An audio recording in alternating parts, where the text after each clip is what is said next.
Kami mempersiapkan untuk anak kami, tapi kenyataannya apa? Kami telat bayar, kalian buru-buru nagih, langsung ditelepon, segera bayar. Sekarang kami menuntut janji kalian. Mana? Sampai sekian, nomor antri kami gak pernah ada bergeser. Kalau ada bergeser, iyalah kami percaya. Uang kami dibayar, ini seset pun tak ada. Suami saya sudah kena jantung, sekarang tidak ada kerja. Kami mau makan pun susah. Bayar klub kami. Kami ngumpulkan Rp1.000, Rp2.000 untuk bayar asuransi. Ternyata asuransi tidak bertanggung jawab. Bilang anak aja, kalau kena bencana ada apa-apa akan diterima, bencana alam. Kalau tidak ditindaklanjuti, kami akan demo lagi. Kami demo lagi loh Pak. Ayo Bu, semangat. Kita akan demo lagi kalau tidak ditindaklanjuti. Aksi lanjutan hari ini Pak seperti apa? Tuntutan dari nasabah. Hari ini kami pada dua tempat, yaitu di Bumi Putra sendiri dan di OJK. Kenapa kami lakukan demikian? Karena kalau kami hanya melakukan di Bumi Putra, kami merasa bahwa tidak pernah ada jawaban yang memadai. Dan pihak OJK adalah bagian dari pemerintah yang sebenarnya harus melaksanakan dua hal, yaitu mengatur dan mengawasi. Tetapi kami pahami bahwa dua hal itu tidak sama sekali dilakukan oleh OJK. Maka kami di seluruh Indonesia pada hari ini, seluruh Korwil yang ada tergabung di Kornas Korban Gagal Bayar Bumi Putra, meminta pertanggungjawaban dari pihak OJK juga bahwa OJK mestinya melaksanakan tugasnya sebagaimana diatur dalam aturan yang harus dilaksanakan, yaitu melakukan dua hal, yaitu pengaturan dan pengawasan. Nah, kemudian kalau kami pahami banyak hal dari kejadian di Bumi Putra ini, sebenarnya kami punya teman-teman yang berada di Kornas. Nah, Kornas ini selalu kontak dengan Bumi Putra Pusat dan juga ke OJK Pusat, sehingga kita tahu perkembangan surat-surat yang diterima, di mana satu pun tidak mengarah kepada kepentingan nasabah. Nah, nanti pun kami akan sampaikan secara tegas dengan OJK bahwa kalau begini OJK lakukan, kami tidak terima. Kami akan laporkan ini ke pihak DPRD dan DPR, dan kami akan melakukan kegiatan yang lebih keras. Karena kalau begini OJK lakukan, ternyata tidak ada gunanya OJK bagi kita, bagi rakyat ini, sebagai tugas pengaturan dan pengawasan itu. Berarti hingga saat ini masih belum dibayarkan Pak ya? Belum ada.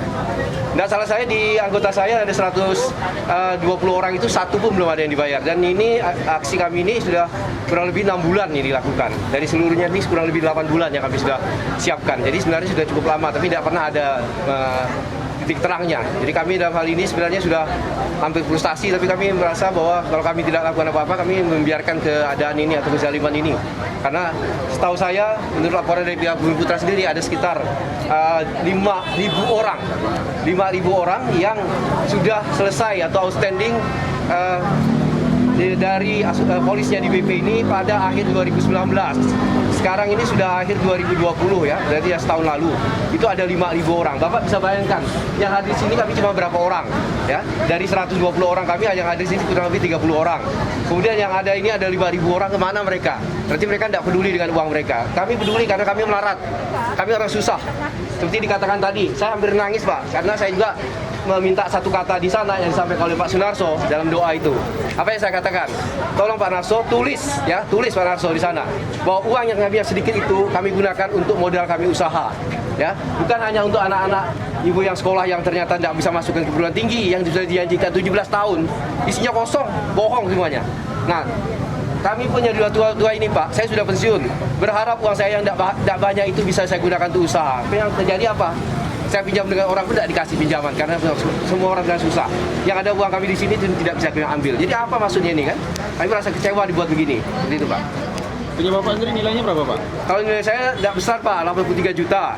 Jadi saya bodoh benar pada waktu saya masuk itu. Ternyata setelah saya baca polis saya kalikan uang saya selama 10 tahun, dikalikan pembayarannya setiap tahun saya bayar 3 juta lebih, hampir 4 juta lebih, 7 juta lebih ya, 7 juta lebih itu. Sebenarnya uang saya di atas 83 juta, tanpa bunga, tanpa ada untungnya itu lebih dari itu. Kenapa saya masuk di situ? Karena saya berpikir ada unsur pertanggungan. Tapi yang kenyataannya apa?